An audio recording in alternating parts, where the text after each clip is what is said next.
This episode of Notch 6 is brought to you by the Madison Poster Company and the Lionel D145 Dealer Display Poster.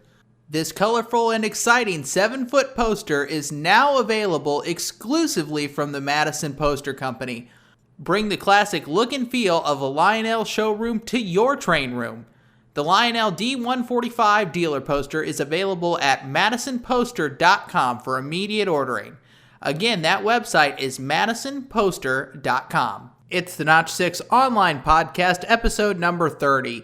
In this episode, we conclude our interview with former Lionel President and COO Richard Maddox.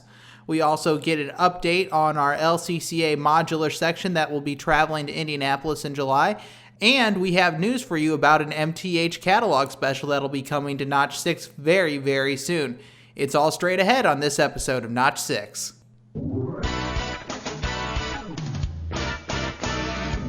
This is the Notch 6 online podcast. Notch 6 is the podcast dedicated to O-gauge trains. Whether you're collecting, operating, or just getting started, Notch 6 is your home for O-gauge news, events, and interviews. Now here is your host, Derek Thomas. Well, welcome back to the Notch 6 online podcast or radio show, whatever you want to call it. Whether you're new to the world of O-gauge, you've been doing this for a long time, or somewhere in between, this is the only place on the internet where you're going to get the most up-to-date news on O-gauge railroading. We are very, very proud of that. I don't know if you'd call us the industry leader yet, but we sure try to be. Any brand new news in the world of O-gauge, we try to bring it to you first, and well, quite frankly, that's what you guys deserve, is your news as soon as it happens, and we try to fulfill that calling. We're glad you're back with us for our second part of our interview with former Lionel President Richard Maddox. If you thought part one was good, just wait until you hear part two.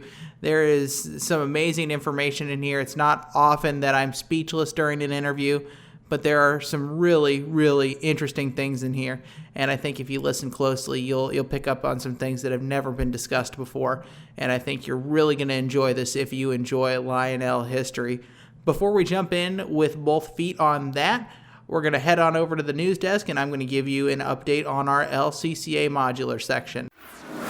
Keeping you up to date on everything that's coming down the tracks in the world of O-gauge.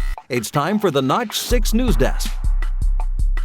The News Desk is brought to you by the Lionel Collectors Club of America. Visit lionelcollectors.org for all the latest LCCA news. All right, in the news desk today, we're going to talk about two different things. Number one, our first update is our On the Road to the LCCA National Convention in Indianapolis. We're building a modular section, and we've been talking about this since January, and I'm running out of time. Well, at least in my mind, I am. We're getting closer and closer to July every week, and the build is coming along really well so far. The bench work is together, the track is laid, the wiring harnesses are in place, and this thing is really coming along. It's to the point now where it's a finished bare module. And so now really the fun part for me starts with scenery and things like that.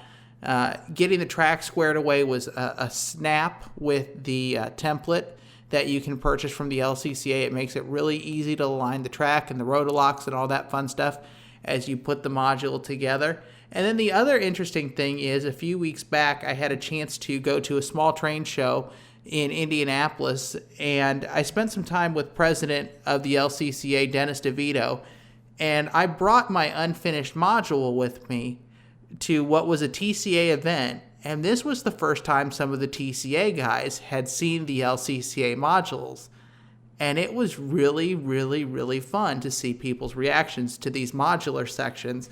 We are flipping the section over. We are having guys poke around it, asking a lot of questions. We probably spent a good hour out of a 4-hour show just talking to different people about these modules, how they work, how it all comes together. And it was just fun to watch people react to this new way of doing a modular layout. What was really fun was watching the guys that had brought a modular layout that they had built to their standard, which they did an incredible job on. But when you start seeing something that's built to a specific set of plans and it's a national standard, and you get the guys that have the local modules coming up and asking, how can we do this? That's when it gets really exciting. So we've got a lot of work ahead of us, specifically in the scenery department, but we're going to try our best to put together a really, really sharp module before the convention here. And hopefully we'll have something really neat to show you when we're in Indianapolis in July. The other big news that I have to share with you guys this week, and for this month specifically, is regarding York and regarding the new MTH catalog. Number one regarding York is I will not be at Spring York this time around, and the reason that is because, and this is the first time I'm saying this on the air, so I'm excited to announce that we are welcoming the first child into our family. We have a baby boy that is due at the end of this month of April, and so being that close to my wife's due date, I think it's probably smarter for me to stay home as opposed to getting a phone call in the Orange Hall saying, you need to get home, I'm in labor. So family first on this one, so I will not be at Spring York. But what we're doing instead, we've already done the Lionel catalog show, which was an outstanding success. So what we're doing is we're working with MTH on a catalog show of the same format that will release during York. The MTH catalog show will follow the exact same format as the Lionel show. We'll be with Andy Edelman, who's the Vice President of Marketing for MTH. We'll walk through all of the brand new products and items that are in the MTH catalog, or at least the highlights. There are plenty of new road names, road numbers, and items in this catalog that should make many, many people happy. A return of some old favorites and some new stuff. And like I said, there's a lot of great items. We're excited to share another catalog special with you guys, and I think you guys will really enjoy it. So the MTH catalog special for the Volume 2 2014 catalog will be released simultaneously with the MTH catalog as it hits their website. We'll also discuss the Ready to Run catalog, and if time allows, we'll also discuss some of the items out of the new Lionel Corporation catalog. So we'll see how we can fit all of that together, but that will be out the same morning as the MTH catalog hits the internet, which should be during York. Do me a favor, if you haven't signed up for our email list on our website at notch and the number 6.com, notch6.com, join our email list. I'm not sure on an exact time for that catalog release yet, and so if you want, get on our email list, and as soon as we know, we'll send out an email to let you know when the MTH catalog special will be up on the website. Okay, and one last thing before we get to part 2 of the Richard Maddox interview. If you haven't noticed yet, Nassau Hobbies has been sponsoring the Notch 6 podcast for the last few episodes now, and they have graciously offered a 10% discount code to our listeners, which if you hop on their website, this coupon is good on in-stock and non-sale items only. But hey, 10% is 10%. I'll take a discount anywhere I can get it, especially when I'm buying my trains. Their website is Nassau, Nassau hobby.com, nassauhobby.com. Charlie and Chris do a great job of taking care of their customers, and with a 10% off discount coupon, which you use the code NOTCH6, NOTCH, and the number 6, no spaces, all lowercase. The Notch 6 discount coupon is good until the end of April. And like I said, you get an extra 10% off any order through the Nassau Hobby website. So if you like the show and you want to support the show, go support our sponsors. That's the best thing you can do. They're the folks that pay the lights and keep us on the air. And without further ado, we're going to jump into part 2 of our interview with Richard Maddox right after these words from Nassau Hobby. If you're ready for an online hobby shop that can give you the service of your local hobby store, then look no further than nassauhobby.com. Nassau Hobby carries the full line of Lionel and MTH products in their online store at the most competitive prices on the internet. And until April 30th, use the promo code NOTCH6, that's NOTCH and the number 6, for 10% off any order excluding pre-order and sale merchandise. That's NASSAU hobby.com. Nassau Hobby, bringing you great O-gauge trains and service at great prices since 1946. This is the Notch 6 online podcast, your home for O-gauge news, events, and interviews. Here again is Derek Thomas. You talk about, the changes that were going on at Lionel at that point, and I think what a lot of modern operators forget is at the same time you guys were slowing down U.S. production and getting ready for this shift, you guys were ramping up this run of, this is the time we see the first scale Big Boy, the first scale Challenger. You know, we're starting to see these really high-end steam locomotives that are still in such high demand today. And that all happened really kind of as a result of this shift. Is that correct? It did. You know, there was that unfortunate incident where prior to my getting there, some people within Lionel had made a bargain with the devil to work with a designer in Korea who had all of MTH's designs, apparently. And as you know, they went through a whole series of court cases that eventually wound up in Lionel declaring bankruptcy, which right. may have been the very best thing to happen for Lionel in the end. What was your reaction when you found out? Because obviously this happened before you got here, but it all kind of came into public scope while you were still there, correct? Oh, my God. Absolutely. It was a Sunday. I'd been there maybe a year and a half. And I got a call from Bob Gruber, who was vice president of engineering,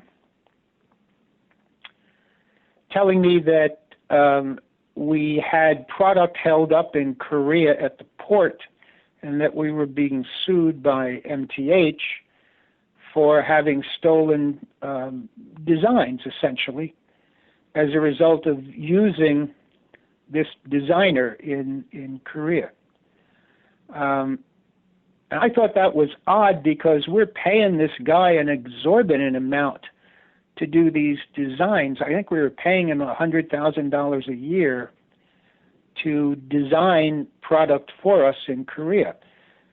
So I said, well, how can that possibly be? And Bob said, well, I don't believe it. And for the longest time, we fought the battle because we really didn't believe that he had just taken designs. He had worked for Sam Hongsa, and we didn't believe that he had taken the designs from Sam Hongsa and used it to design our product. In the end, not until actually the final trial, which I attended and testified in, which occurred long after I left Lionel. I was at Atlas at the time. Not until things came up in the court then did I finally believe that these designs had actually been stolen. So it was a long, long process. We did depositions all over the world, in Korea and everywhere, of all kinds of people, and I still couldn't put my finger on how it was that we were involved. But in the end, Mike was right, and we were wrong, and he won the case. A very unfortunate thing, since it really didn't have to happen.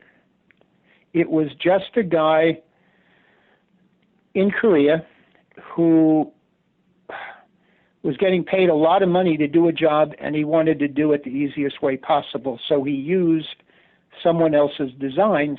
We were paying him sufficient amount of money that he should have sat down and done all new designs for us. And in fact, the locomotives were different, but they were based on his knowledge of the designs that he had done at Sam Hongsa. Got it. I'm going to ask you a question, and a simple yes or no answer will do. In your heart of hearts, do you believe anybody at Lionel knew what was happening while it was happening? Absolutely. Okay, we'll leave it at that. Let's move on to another area that I think is interesting, and for me, this is a personal area of interest. After the decision was made to move production overseas, the company decided to hold an auction at the plant. Tell me how you guys decided, let's do this auction style, and what you remember from those days.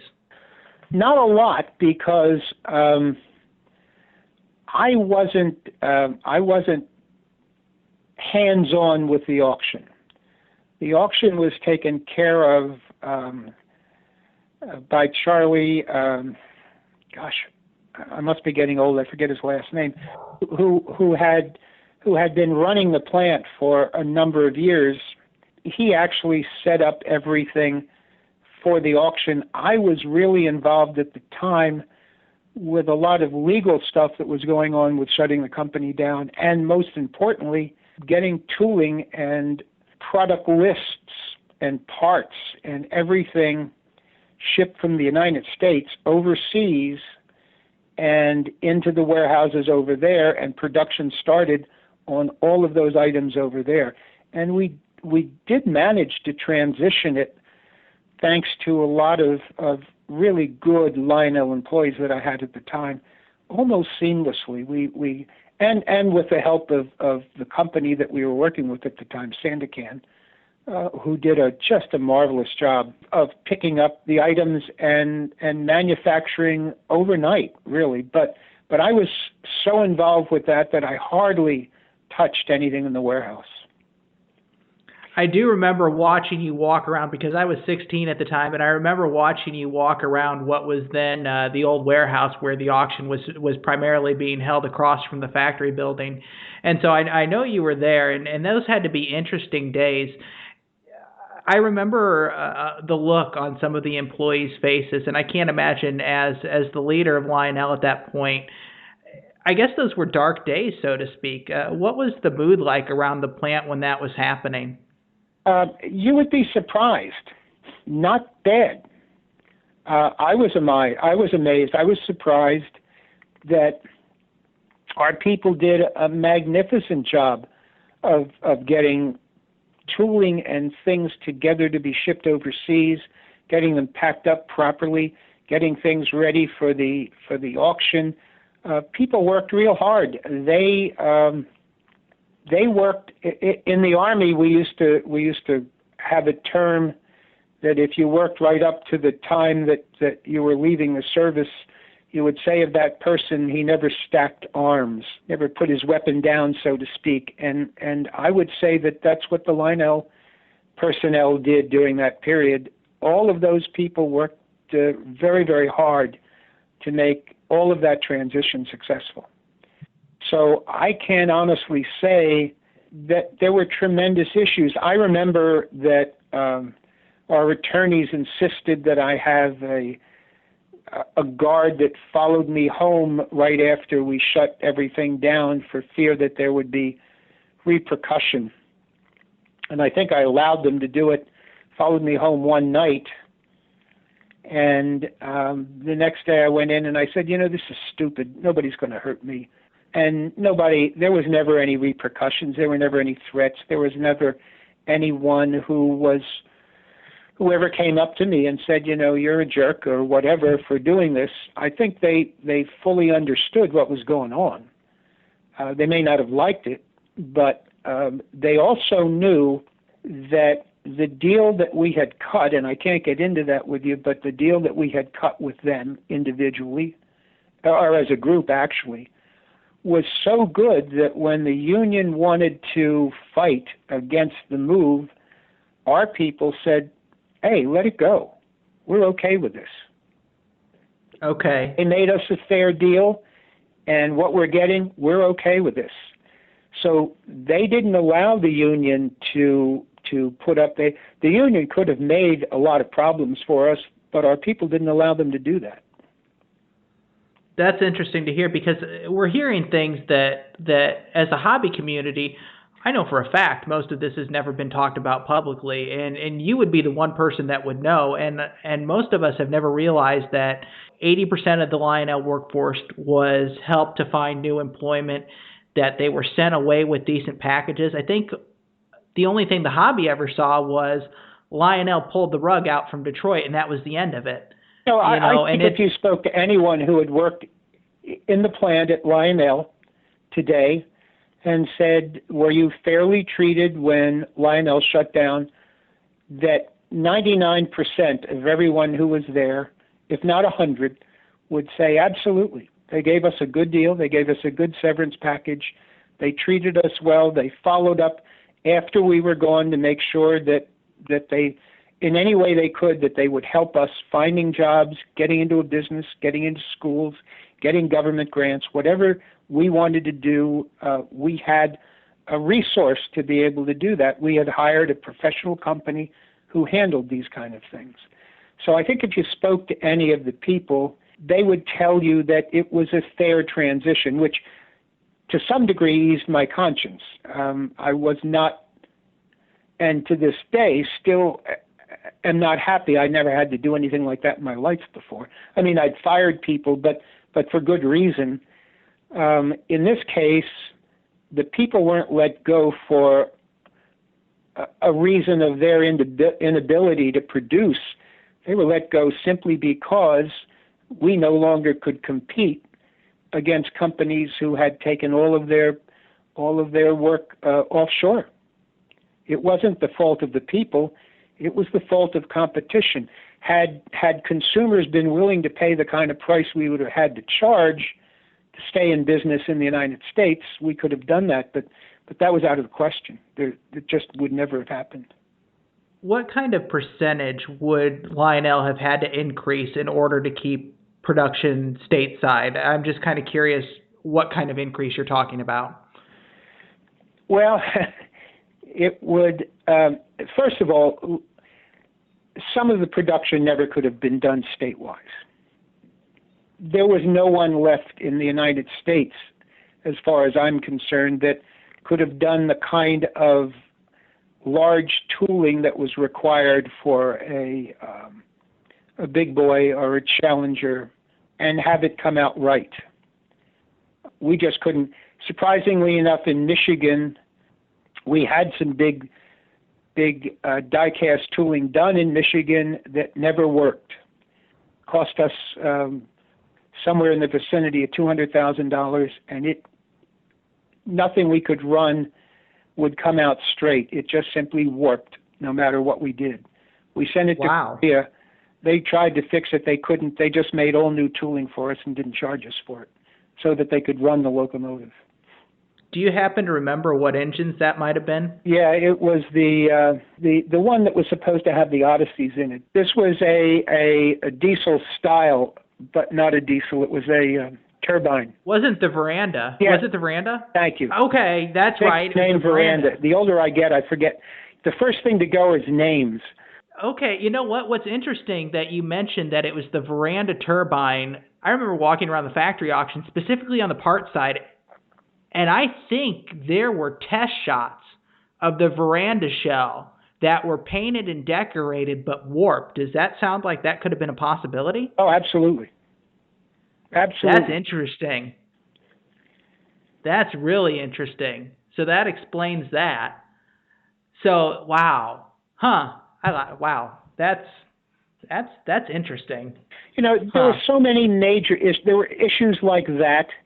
There was issues. So you had this big locomotive that was going to be this wonderful locomotive with these incredible motors in it. And of course, we were never able to get the motors to work, and we were never able to produce that locomotive in Michigan. It had to go to Korea? Right. Now, do you remember why the Odyssey motor project was scrapped? Because obviously it went away very quietly right around the time of the move. Yeah, the motor didn't work. It didn't have enough torque. Okay. And the other funny thing I remember about that motor is you guys had a production sample of that hijacked from you guys at York. Is that correct? Yes, that's true. All right, I tell you what, we're talking about some really interesting things that I know have never been talked about publicly before. So this is really fun to listen to. The final days at Lionel, it sounds like everybody, really pitched in all the way up to the end. Were you at the plant during the final days of production? I was still very much working there. I was not in the plant frequently. Perhaps I had an aversion to going there because of the fact that I was the one that had to make the announcement. But it was a decision made over probably a year in concert with people at Wellspring. All of the executives at Lionel, where we sat down and we tried to figure out various ways of perhaps finding answers to how we could continue to do some kind of production in Michigan. And in the end, it just simply came down to it just isn't going to work. And I think we all felt terrible about it, but once we made the decision to do it, we just had to do it. And I was not happy with it, as I said before, and to this day, I'm sorry for it, but I was not the driving force behind it, in spite of the fact that perhaps one of the reasons that I was brought there was the fact that I had strong connections in Korea and China. So you think the decision was already on the table when you showed up? Well, remember that they were already producing product both in Korea and China. The first articulated had already come out of Korea before I got there.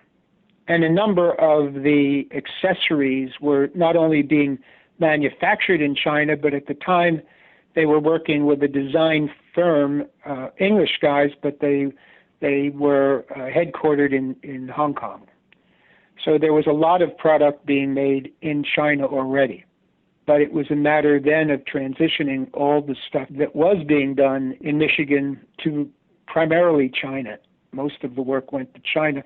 The design manufacturing of the large locomotives had to be done in Korea. There was nowhere else that at that point was capable of doing the precision that it required. Let's kind of step back from that big decision. Obviously, there's a lot of information there, and you've shared a ton with us that I think is really interesting. Overall, after looking at your career with Lionel, what accomplishment were you most proud of during that time? I think among the things that I felt when I walked in there that I could make a difference in was that, one, that I could improve quality, that perhaps I could have significant input in choices of the product that was being done, having a feel, even though I didn't consider myself a model railroader. My background was in railroading, so I knew locomotives, I knew diesels, I knew freight cars, and I felt that I had a broad knowledge of that kind of product, perhaps more than the majority of the people then at Lionel, from the standpoint of marketability and what the consumer was looking for. So if I helped at all, it was to increase the quality of the product, which I felt that we did, that we chose product that was pertinent to what the consumer was looking for, that we were able to, once promise it, deliver it within some sort of reasonable time that we promised. And then there were a number of little things that we did that were too small to even bring up. But I think they made a difference in some cases. For instance, just a silly little thing. I had said one day, it really doesn't cost any more to have more amperage in that tiny little transformer, that junk transformer we're putting in train sets. It doesn't cost any more to have a higher amp rectifier in that transformer, or it shouldn't. And it didn't. And so we were able to raise the power in that transformer. Everybody knew that the transformer was inadequate to run the train sets that it was in. And that was an easy thing to do. Something as simple as recognizing that, hey, with the release of the JLC Challenger, we had found these speakers that we subsequently called Fat Boy speakers. Let's put two of them in there and give us even more sound coming out of that locomotive. I mean, little things like that were things that we did and I'm not saying they were all mine, but we worked on things like that. We talked about things like that. And the other thing that I was perhaps most pleased with having done is I brought an engineer from Great Britain who had worked with Pico Track over there and who had worked with me at Bachmann. He had run the plant in Hong Kong. I brought him to Lionel, and it took us a year and a half to finally do it, but we came out with a track system that seems to be working pretty well right now. So Fast Track started on your watch.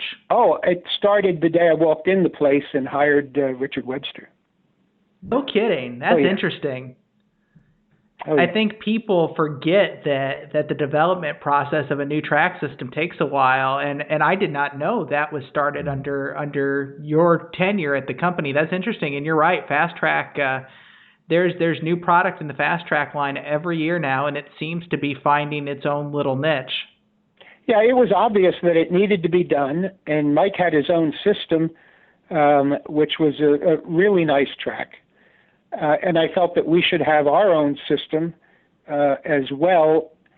And I had worked with Richard Webster, the Britisher who I brought to Lionel, on doing our own line of Easy Track at Bachmann. So I already had marketing down on how to do a track line that was different. Because everybody, when I came out with Easy Track at Bachmann, everybody said that'll never work, and of course, it's the standard in the HO industry right now. And I knew that if we could get a good job of engineering done on a track line for Lionel, that it would work. And I brought Richard over, and I gave him, again, names I forget, but I gave him a wonderful young lady engineer to work with him. She worked only part-time. She was married and had kids, but she was very, very good. And between Richard and her, over that period of a year and a half, and some of the biggest problems are in geometry when you do a track line.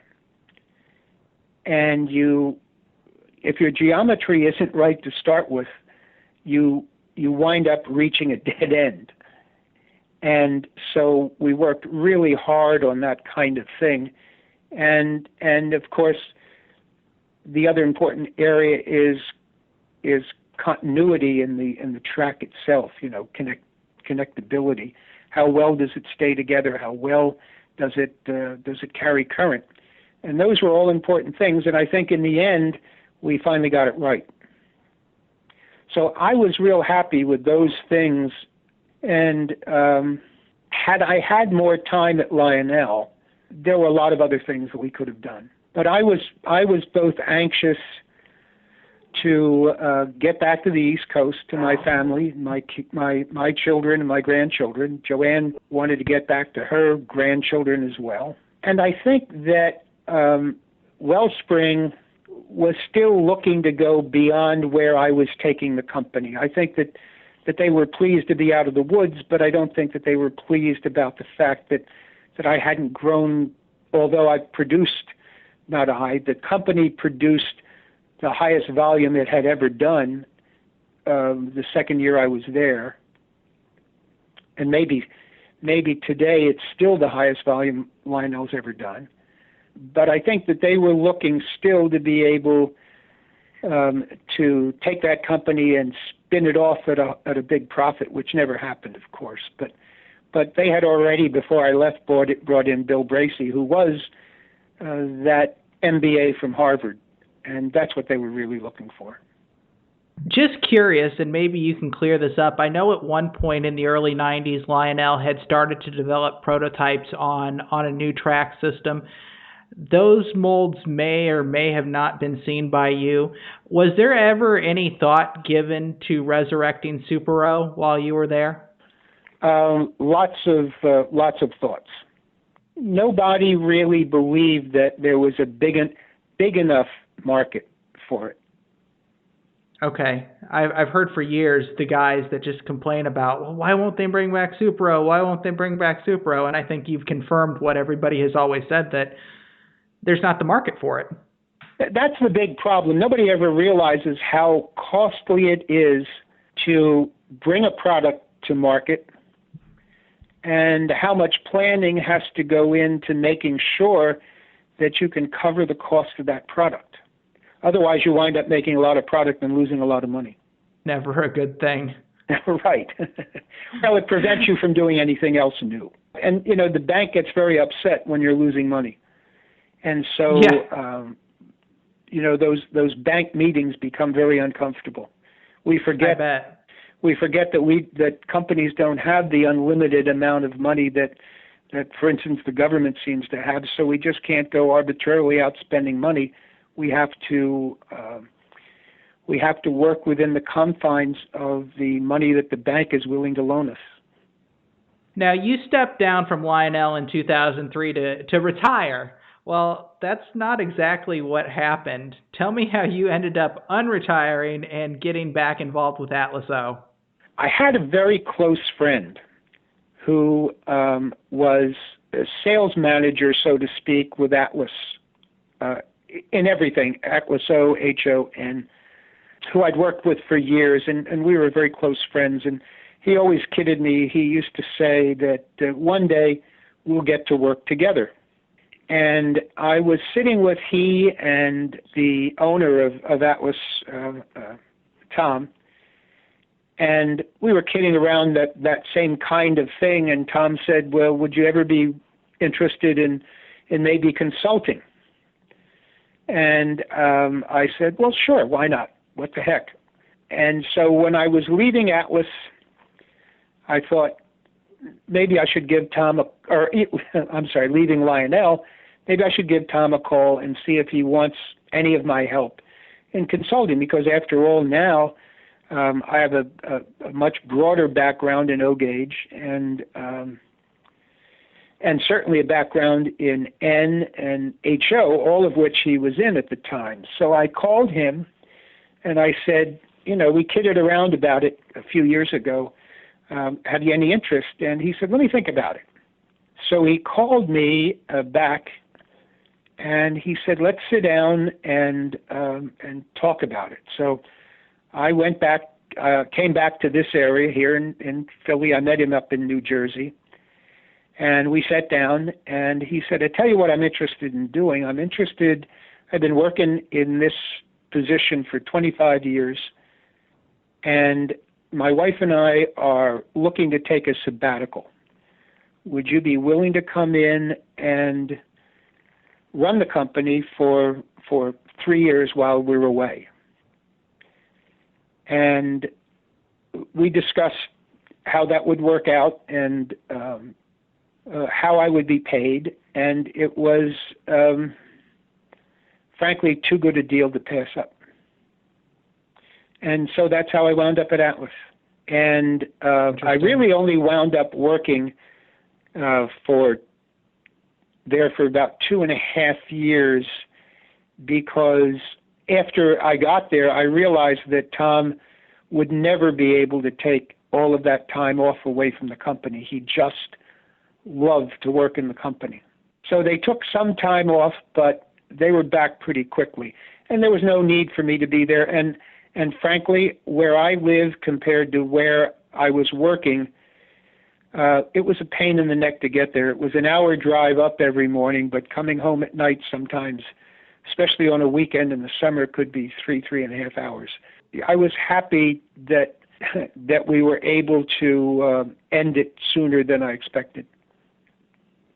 Very interesting. Now, you finally did retire from Atlas O, and you have stayed retired, but you're still active with clubs like the Lionel Collectors Club of America during special events. Tell me why you choose to be involved with the LCCA even after you're retired. I saw that note that you had there, and the truth of the matter is nobody else has ever asked me. Okay. But over and above that, Al Otten and I were like brothers. It happened overnight. When I met Al, we just clicked. And it was true also with Lou Capone. But Louis was a Philly boy, and I'm a Philly boy, so it was easy for us. But Al and I could fight like enemies sometimes about things, scream at one another, and then be like brothers the next day. So there's always been an affinity for the LCCA from my standpoint, just because of how close I was to the executives. And, by far and away, one of the best experiences in my life was the 2000 LCCA convention in Dearborn. I thought that was just a wonderful gathering of incredible people. And I just enjoyed every minute of that, from the buses that came out to Lionel and went through the plant, and this, of course, is pre-shutting the plant down, to the final banquet, and I just thought it was a great convention. Lou had asked me to do, the year that I retired, Lou had asked me to do a car for the Pittsburgh LCCA convention, a submarine car that I thought turned out to be one of the nicest convention cars I'd ever seen. And it was all Louis' idea. So from that standpoint, I'm, of course, close to the LCCA because of the closeness I had with the leaders. But I would do things for some of the other groups if they wanted it. But no one has ever bothered to ask me to do anything. Well, now we know you're going to get 25 phone calls asking you to travel to all these special events. So you're in for it now. We'll go ahead and we'll wrap it up on that note. You've been listening to Richard Maddox, former president and COO of Lionel. Hey, thank you so much for your time, and may you go on to fly many, many more happy days flying your model planes in retirement. But thank you so much for the time. Thanks, Derek. I appreciate it. Well, that's going to do it for this episode of Notch 6. I hope you enjoyed that interview as much as I did listening to Richard talk about his time at Lionel. So many great stories came out of that interview, and we talked quite a bit off air as well, and just a great guy, a great ambassador for this hobby, and just can't say enough good things about him.